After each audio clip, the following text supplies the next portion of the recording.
Maya Rodriguez never expected to find herself at a Navy SEAL training demonstration on a humid Tuesday morning in San Diego. She had only come because her younger brother Carlos had begged her for weeks to attend his graduation ceremony from basic training. As a civilian contractor working in marine biology, Maya felt completely out of place among the families of military personnel who filled the viewing stands. The ocean breeze carried the salt scent she knew so well from her research work, but today it mixed with the sharp commands of drill instructors and the rhythmic sound of boots on concrete. Maya adjusted her lightweight cardigan, grateful she had chosen to wear long sleeves despite the California heat. The fabric concealed the intricate tattoo that covered most of her left arm, a decision she had learned to make automatically in professional settings. Carlos waved enthusiastically from his position in formation, his proud smile visible even from a distance. Maya waved back, feeling a surge of emotion. Their parents had died in a car accident 3 years earlier, leaving her as the only family Carlos had left. At 28, she had become both sister and guardian to her 19-year-old brother, supporting his dream of military service even when it meant sleepless nights worrying about his safety. The demonstration began with basic combat maneuvers, but Maya found her attention drifting to the instructors rather than the trainees. One man in particular commanded the field with an intensity that was impossible to ignore.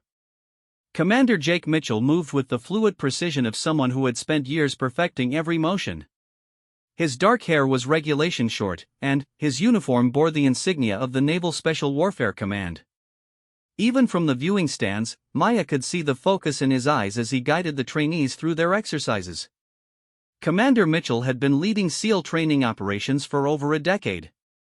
At 34, he had earned his position through countless missions overseas and an unwavering dedication to preparing the next generation of elite warriors. His colleagues knew him as someone who demanded excellence but also genuinely cared about the men under his command.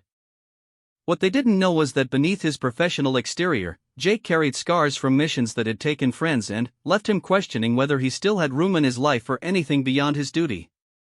As the morning progressed, the demonstration moved through various scenarios designed to showcase the skills the trainees had developed. Maya watched with growing admiration as Carlos and his fellow recruits navigated obstacle courses and tactical exercises. The precision and teamwork required was impressive, and she began to understand why her brother had been so determined to pursue this path. During a brief break between exercises, Maya decided to stretch her legs. She made her way down from the viewing area toward the refreshment table set up for families. The movement caught Commander Mitchell's attention as he reviewed notes with his fellow instructors. Something about the way the woman moved, with quiet confidence despite being clearly out of her element, made him glance up from his paperwork. Maya reached for a bottle of water just as the commander approached the same table. Their eyes met briefly, and she offered a polite nod before stepping aside to give him access to the refreshments. Jake found himself studying her face, noting the intelligence in her dark brown eyes and the way she seemed to take in everything around her with scientific curiosity rather than the nervous excitement displayed by most family members. "First time at one of these demonstrations?" Jake asked, his voice carrying the authority of his rank but softened with genuine interest. Maya smiled, tucking a strand of dark hair behind her ear. "Yes, my brother is graduating today. Carlos Rodriguez. This whole world is pretty new to me." "Rodriguez," Jake repeated, mentally placing the name with one of the standout trainees in the current class. "Your brother has shown exceptional promise. He's got natural leadership qualities and the kind of determination that makes for a successful SEAL career." The pride that lit up Maya's face made Jake realize he had said exactly the right thing. For a moment, her carefully maintained professional composure softened, revealing the deep love and worry she felt for her younger brother. "Thank you for saying that," Maya replied. "Carlos has wanted this for as long as I can remember. After our parents passed away, the military became even more important to him. I think he needed something structured and meaningful to focus on." Jake nodded, understanding more than Maya realized.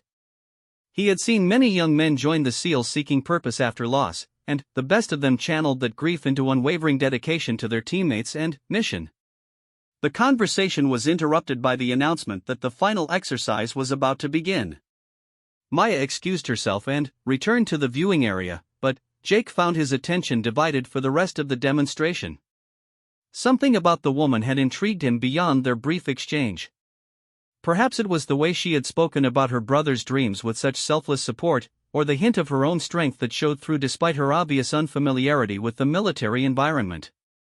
As the exercises concluded and families were invited to join their graduating trainees, Maya made her way down to the field.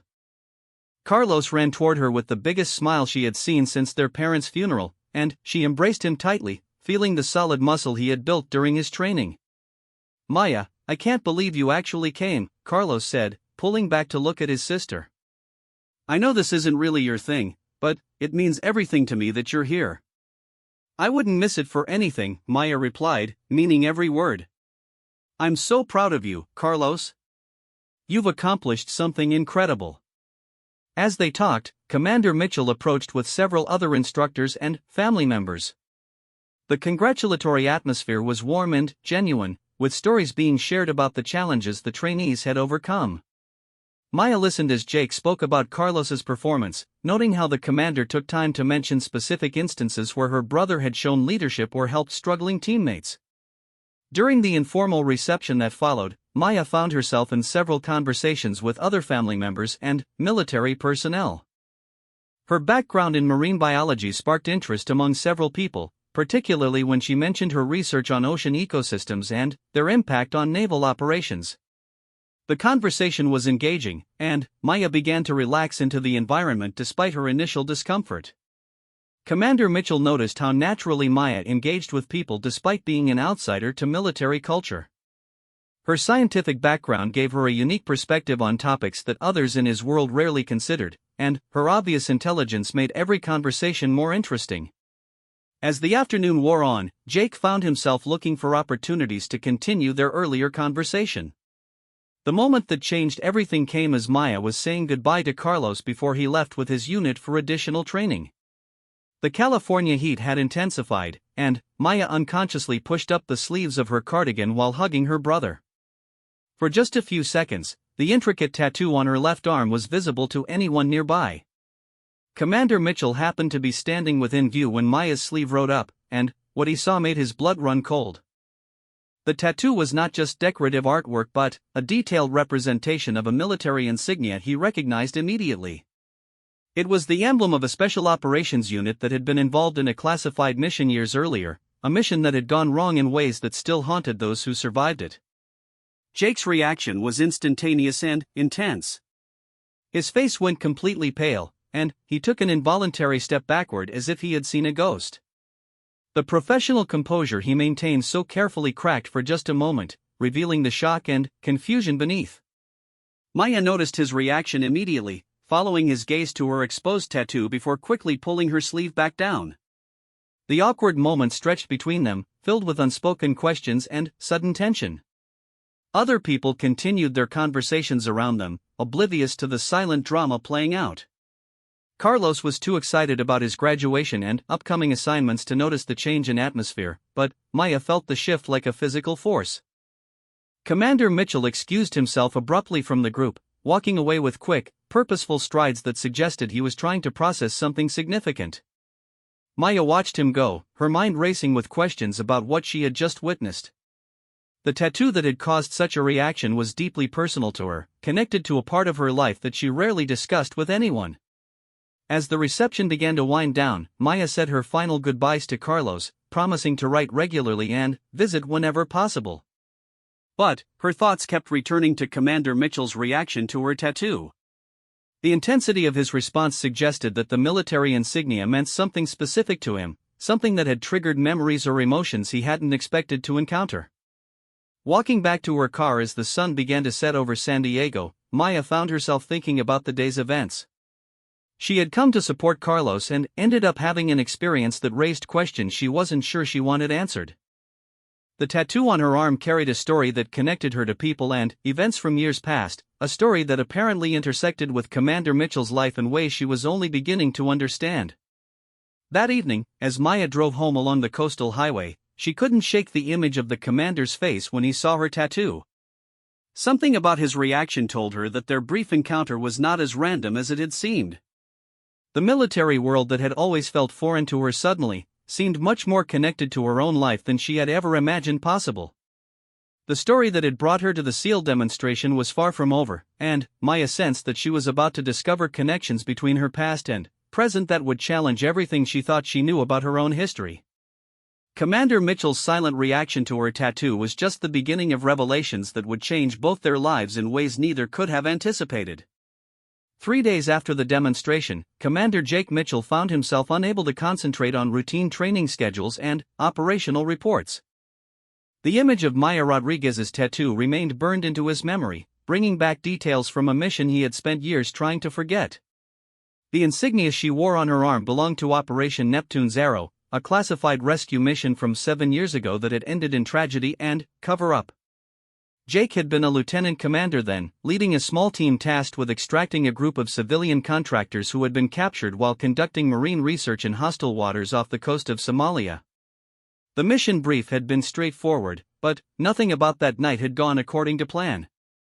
Intelligence failures, communication breakdowns, and enemy forces that were better prepared than expected had turned a simple extraction into a nightmare that cost the lives of 3 SEALs and most of the civilians they were trying to save. Unable to focus on his current duties, Jake made a decision that went against his better judgment. Using his security clearance and military databases, he began researching Maya Rodriguez's background. What he discovered made the mystery even deeper and more personal than he had anticipated. Maya Elena Rodriguez, age 28, marine biologist specializing in deepwater ecosystem analysis. Her educational background was impressive, a doctorate from Scripps Institution of Oceanography and several published papers on ocean thermal dynamics. But buried in her file were details that made Jake's hands shake as he read them. 5 years before her graduate studies began, Maya had been employed as a civilian contractor by Oceanic Research Solutions, the same company that had hired the team captured during Operation Neptune's Arrow. The file contained a photograph from Maya's contractor identification, taken when she was 21 years old. Her hair was shorter then, and her face carried the enthusiasm of someone just beginning her career. But it was unmistakably the same woman who had stood in the San Diego sun 3 days earlier, watching her brother graduate from basic training. Jake's mind raced as he tried to reconcile what he was reading with what he remembered from the mission briefing 7 years ago. The civilian contractor team had consisted of 6 marine researchers studying ocean current patterns that affected naval operations in the region. According to the official reports, 5 of them had been killed during the failed rescue attempt, and 1 had been listed as missing and presumed dead. Maya Rodriguez had been listed among the dead. The implications hit Jake like a physical blow. If Maya was alive, then everything he had been told about the mission's outcome was wrong. Someone had survived who wasn't supposed to exist according to official records, and her presence at his training facility was no coincidence. The tattoo she wore wasn't just artwork or even a general military symbol. It was the specific insignia worn by the civilians during Operation Neptune's Arrow, a detail that had been classified and removed from all official documentation. Jake spent the next 2 hours digging deeper into classified files, using access levels he rarely needed in his current position. What he found painted a picture of a mission that had been misrepresented from the very beginning. The civilian researchers hadn't just been studying ocean currents. They had been investigating something much more sensitive, evidence of chemical weapons testing being conducted in international waters by hostile forces. The research team had discovered proof that nerve agents were being tested on marine life, creating dead zones that posed risks to both military and civilian vessels. Their data was so sensitive that it had become a target for enemy forces who wanted to eliminate the witnesses and destroy the evidence. The mission to extract them had been compromised before it began, suggesting that someone with access to classified information had leaked details to hostile forces. Maya Rodriguez's name appeared on the original manifest as the team's lead researcher and the person responsible for safeguarding their data. According to mission files, she had been carrying encrypted drives containing all their research when the team was captured. Those drives had never been recovered, and their contents remained classified at the highest levels. The more Jake read, the more questions arose. If Maya had survived and escaped, why hadn't she contacted military authorities? How had she managed to disappear from official records while building a new life under her real name? And, most importantly, what did she know about the mission failures that had cost so many lives? Jake's investigation was interrupted by a knock on his office door. Master Chief Petty Officer Tom Sullivan entered, carrying the personnel files Jake had requested for the next training cycle. Sullivan had been Jake's senior enlisted advisor for 3 years, and his weathered face reflected decades of experience in special operations. "You've been burning the midnight oil, Commander," Sullivan observed, noting the scattered classified files and Jake's obvious fatigue. "Something keeping you up at night?" Jake considered his options carefully. Sullivan had been part of the SEAL community during the timeframe of Operation Neptune's Arrow, though he hadn't been directly involved in that mission. His discretion and experience made him someone Jake could trust with sensitive information. "Tom, I need you to think back about 7 years. There was a classified extraction mission, Operation Neptune's Arrow. Do you remember any talk about survivors or inconsistencies in the after-action reports?" Sullivan's expression grew serious, and he closed the office door before answering. "Neptune's Arrow. That was before my time with this unit, but I heard things. Rumors about intelligence failures and political cover-ups." "Why are you asking about ancient history?" Jake explained his encounter with Maya Rodriguez, carefully describing her tattoo and the research he had conducted into her background. Sullivan listened without interruption, his experienced mind processing the implications of what Jake was telling him. "If what you're saying is true," Sullivan finally said, "then someone has been lying about that mission for 7 years. A survivor who was officially listed as dead means either the intelligence was wrong or someone wanted her to disappear." The conversation was interrupted by Jake's secure phone ringing. The caller identification showed a number he didn't recognize, but the voice on the other end made his blood run cold. "Commander Mitchell, this is Maya Rodriguez. I think we need to talk." Jake's eyes met Sullivan's as he put the call on speaker. Maya's voice carried a tension that hadn't been present during their casual conversation at the graduation ceremony. "Ms. Rodriguez," Jake replied carefully. "What can I do for you?" "You know exactly what this is about," Maya said. "I saw your reaction to my tattoo, and I've spent the last 3 days wondering whether I should trust you or run. I've decided that after 7 years of hiding, it's time to find out what really happened to my team." Jake felt Sullivan's questioning gaze but focused on Maya's words. "Where would you like to meet?" "There's a coffee shop called the Daily Grind on Harbor Drive, about 2 miles from the base." "Can you be there in an hour?" "And, Commander, come alone." After ending the call, Jake and Sullivan stared at each other in the silence of the office. The weight of what they were dealing with settled between them like a physical presence. "This could be the break we've all been waiting for," Sullivan said quietly. "Or it could be the biggest security breach in recent memory. Either way, you can't walk into this blind." Jake nodded, knowing that his senior advisor was right. "I need backup, but it has to be discreet. If Maya Rodriguez really is a survivor from Neptune's Arrow, then someone high up the chain of command has been covering up her existence. I don't know who we can trust with this information." Sullivan pulled out his secure phone and began making calls to carefully selected personnel who had proven their loyalty over years of dangerous operations. Within 30 minutes, they had arranged for invisible surveillance coverage around the coffee shop and a quick reaction team positioned nearby but out of sight.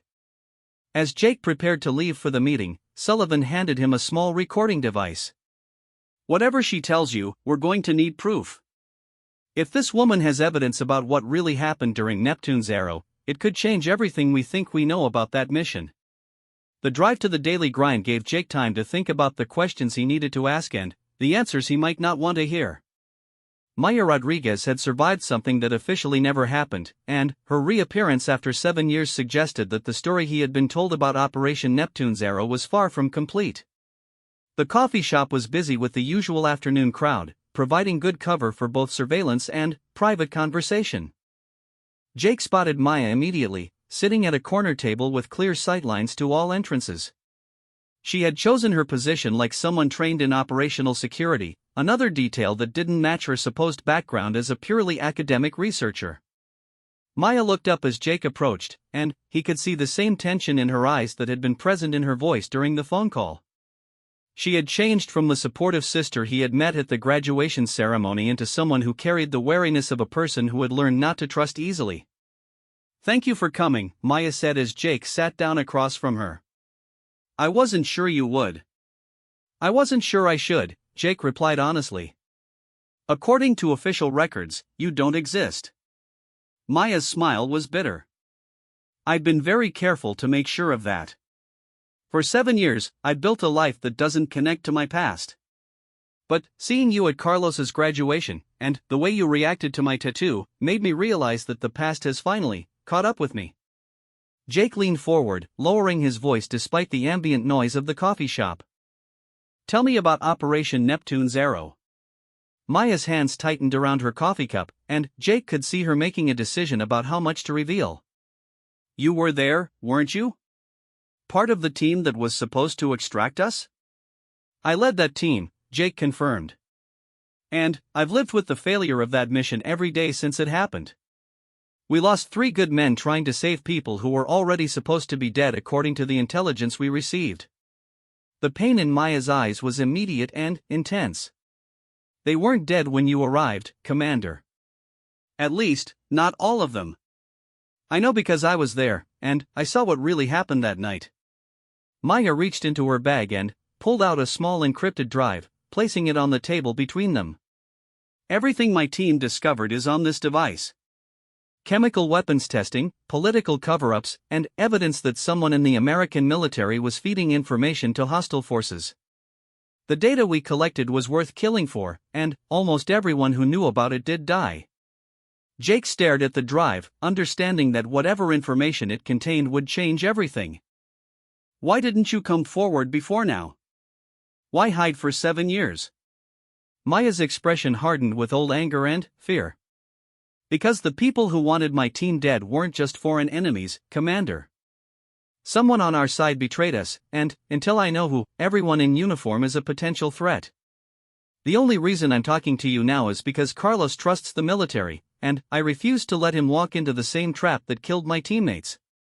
The revelation hit Jake like a physical blow.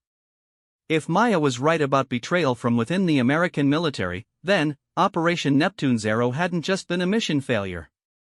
It had been a deliberate sacrifice of both civilian contractors and SEAL team members to cover up something much larger and more dangerous than he had ever imagined.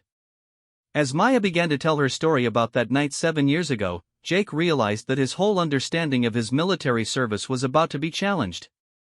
The woman sitting across from him held evidence that could expose corruption at the highest levels, and the price of that knowledge had already cost too many lives to count. Maya took a deep breath and began to recount the events that had haunted her for 7 years.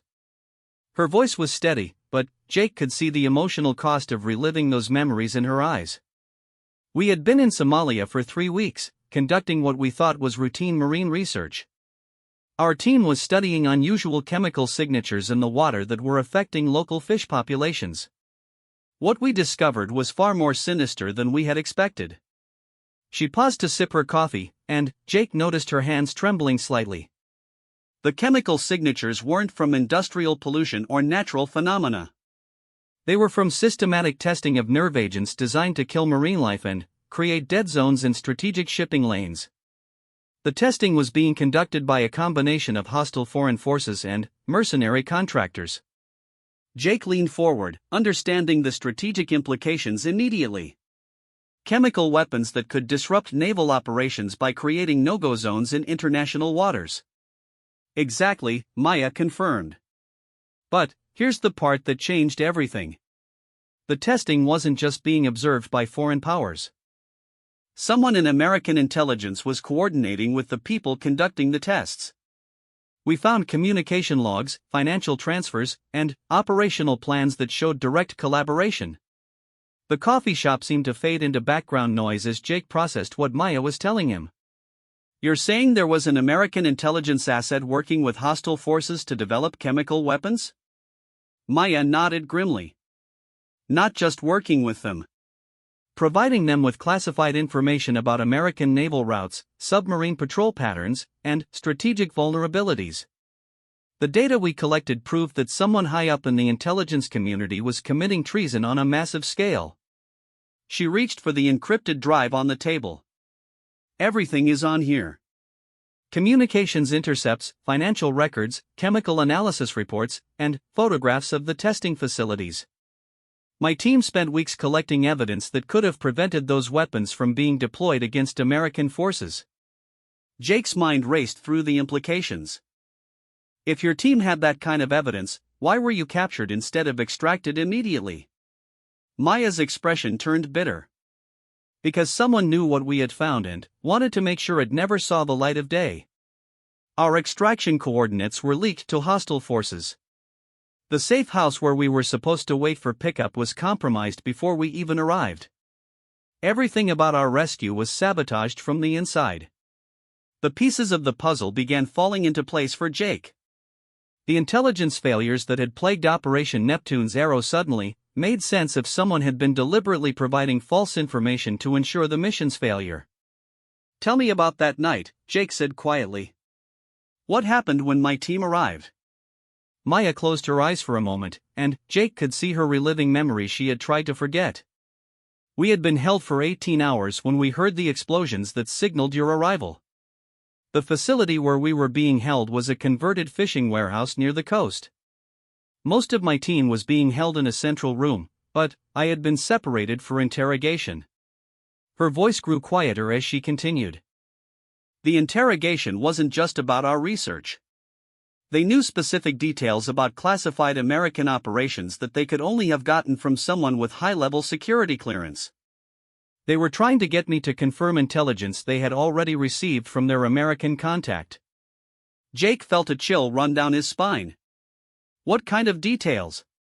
"Submarine patrol schedules, special operations staging areas, communication frequencies used by SEAL teams."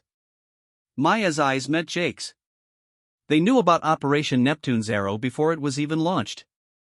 They knew the extraction timeline, the approach routes, and the contingency plans. The realization hit Jake like a physical blow. His team had been walking into a trap from the moment they left base. The hostile forces had been prepared for their arrival because someone in American intelligence had provided them with the operational details. Maya continued her account. "When the shooting started, I managed to break free from the room where they were holding me. The building was chaos, with your team fighting their way in from the east while hostile forces tried to execute the prisoners before retreating. I grabbed the encrypted drive with our research data and tried to reach the central room where my teammates were being held." Her voice broke slightly. "I was too late to save most of them. By the time I reached the room, 3 of my colleagues were already dead, and the others were dying. I heard your team calling for survivors, but the hostile forces were setting charges to bring down the building. I had maybe 30 seconds to make a choice." Jake leaned forward. "What choice?" "Whether to identify myself to your team and risk the data falling into the wrong hands, or escape on my own and protect the evidence until I could find someone to trust."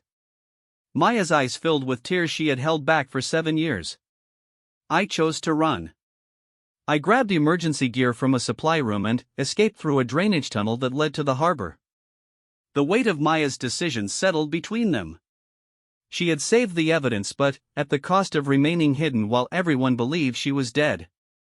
Jake began to understand the impossible position she had been placed in. "I spent 3 days hiding in the ruins of the port before I managed to contact a fishing boat captain who smuggled me out of the country. By then, news reports were already saying that all the civilian contractors had been killed in the rescue attempt. I realized that officially acknowledging my survival would put a target on my back that might never go away." Jake shook his head in amazement. "How did you build a new life? Getting new documentation, establishing a legitimate identity?" Maya smiled sadly. "I had help from people who understood what I was running from. There are networks of people who help others disappear when their lives are threatened by powerful forces. It took 2 years of moving from place to place before I felt safe enough to resume my education and career." She gestured toward the encrypted drive. "I never stopped investigating what happened to my team. Over the years, I've gathered additional evidence about the American intelligence asset who betrayed us. The drive contains not just our original research, but everything I've discovered about the conspiracy that got my colleagues killed. Jake stared at the small device that contained evidence of treason at the highest levels. Why are you trusting me with this? How do you know I'm not part of the conspiracy? Maya studied his face carefully before answering. Because I've spent 7 years learning how to read people and identify threats. Your reaction to my tattoo wasn't the response of someone who knew I was alive. It was the shock of someone seeing a ghost from a mission that still haunts him. She leaned forward. Besides, I've been watching you, Commander. Not just at Carlos's graduation, but 4 weeks before that. I needed to make sure my brother was training under someone honorable before I decided whether to reveal myself. Jake felt a mix of admiration and concern for the lengths Maya had gone to protect both the evidence and her brother. What's your plan now? You can't hide forever, especially with Carlos in the military. Maya's expression hardened with determination. I want to expose the people responsible for murdering my team and betraying American forces. But I need someone with the security clearance and political connections to ensure the evidence reaches the right people without being buried by the same forces that created the cover-up. Jake picked up the encrypted drive, feeling the weight of responsibility that came with it. This kind of evidence could destroy careers and expose operations that are still classified. The political fallout would be massive. Good, Maya replied firmly. The people responsible for those deaths deserve to face consequences, no matter how powerful they are. And the chemical weapons program we discovered needs to be stopped before it's used against American forces or innocent civilians. Over the next hour, Maya provided Jake with additional details about her research and the evidence she had compiled. The scope of the conspiracy was broader than Jake had imagined, involving not just military intelligence but also defense contractors and foreign policy officials who had profited from the weapons testing program. As their meeting concluded, Jake made a commitment that would change both their lives. I'm going to help you expose this conspiracy, but we have to be smart about it. The people we're going after have spent 7 years believing their secret was safe. When they learn you're alive and have evidence, they'll do everything in their power to silence you permanently. Maya nodded, having lived with that fear for years. What do you suggest? Jake pulled out his secure phone and began making calls to carefully selected contacts in military intelligence and congressional oversight committees. We're going to build a coalition of people who can't be bought or intimidated. Multiple copies of your evidence will be distributed simultaneously to different agencies and oversight bodies. By the time the conspirators realize what's happening, it will be too late to stop the investigation. 3 weeks later, Maya Rodriguez sat in a secure conference room in Washington, D.C., surrounded by officials from multiple agencies and congressional committees. The evidence from her encrypted drive had triggered the largest investigation of military intelligence corruption in decades. High-ranking officials were being arrested, defense contracts were being cancelled, and the chemical weapons program she had exposed was being systematically dismantled. Commander Jake Mitchell testified alongside Maya, providing his perspective on Operation Neptune Zero and the intelligence failures that had cost the lives of his team members. The bond formed through their shared commitment to justice had grown into something deeper, built on mutual respect and the understanding that came from surviving betrayal and loss. Carlos Rodriguez had been briefed on his sister's true history and the reasons for her 7-year disappearance. His pride in Maya's courage was matched by his determination to serve his country with the same integrity she had shown in exposing corruption within the military he had chosen to join. As the investigation concluded and the final arrests were made, Maya found herself facing a choice she hadn't expected to have. The official acknowledgement of her survival meant she could reclaim her identity and continue her research without hiding. More importantly, it meant she could build relationships based on truth rather than carefully constructed lies. Standing on the pier where she had first met Jake for their coffee shop conversation months earlier, Maya watched the sunset over San Diego Harbor. The water reflected the orange and pink sky, reminding her of the beauty that had first drawn her to marine biology before political conspiracies and violence had changed her life. Jake joined her at the railing, and they stood in comfortable silence watching the military vessels in the harbor. Their relationship had evolved from mutual distrust to professional partnership to something personal and meaningful. Both had learned that trust was possible even after betrayal, and that some connections were worth the risks that came with them.